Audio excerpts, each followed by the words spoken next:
Hey everyone, I have another speed paint to share, and as an experiment I thought I'd try commenting over the top of my video instead of just having music, and try and explain my process. Please let me know if my commentary adds anything, and if it's useful at all, I'll try and talk more often.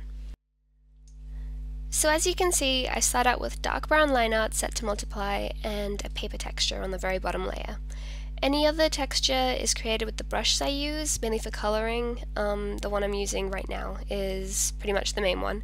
And I'll leave that in the description, as while I use it constantly, I didn't actually make it myself. I found it on the clip store, and then later I found the non-clip store link, so everyone can use it.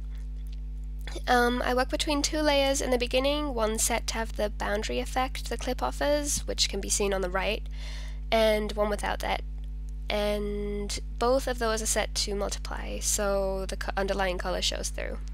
It also slightly helps me limiting my palette because the colors take on a little bit of that yellow from the paper texture. And after coloring the hair, I go for the skin. Usually I have a little bit of trouble finding the right skin color first off because it's set to multiply, and yeah, I adjust that. I then go in and add in shadows, blush. All of those end up being turned down because again, they're too dark.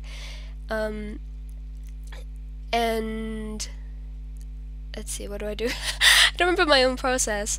Darker shadows, and they get blended and then turned down again.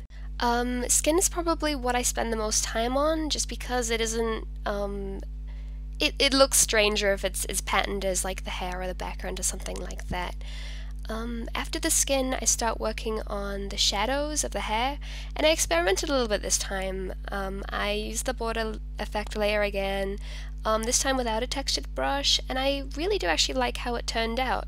I'll probably be doing more of that in the future. The border layer is pretty similar to size fringe layer option.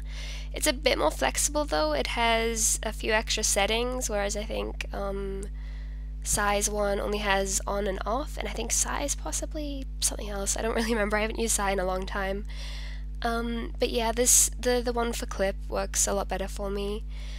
Originally, my idea for this girl was to have like the plants be part of her, and you know, showing through in the hair and you know, just surrounding her. I'm not quite sure how successful that turned out to be, but either way, I'm happy with how it all looks. And then I just, start tweaking things, adding in a few more shadows here and there before moving on to the background.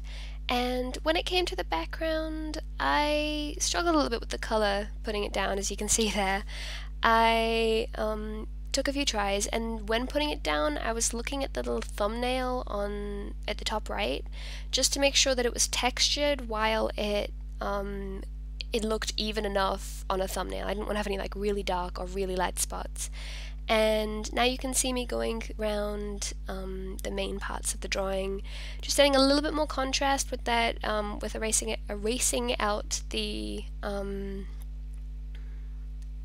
brown, just to make both the girl and the flower elements just pop that little bit. I then decide the background's a little bit too plain and add in a few darker stripes. One thing I do find kind of amusing about my art is either I will do barely any background, like with this one it was really just, a few lines in the background, okay, there's stripes, or I'll go all out and I'll do like a proper environment, but I don't know, it's very like temperamental. I'll just do as I please with that. And with this, most of the actual picture is finished. It's pretty much just adding in effects from here on.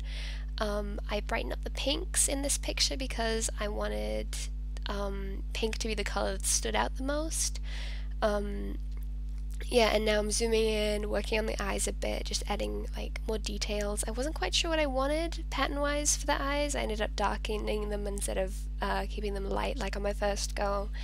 Adding in some more highlights, just stuff like that, and then I go in and start using overlay, I think that's, black, just to, darken, add more contrast,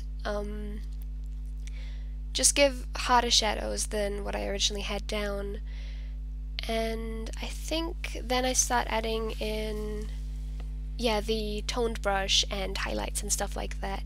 I'll see if I can find a link for the toned brush. I'm not quite sure where I had it.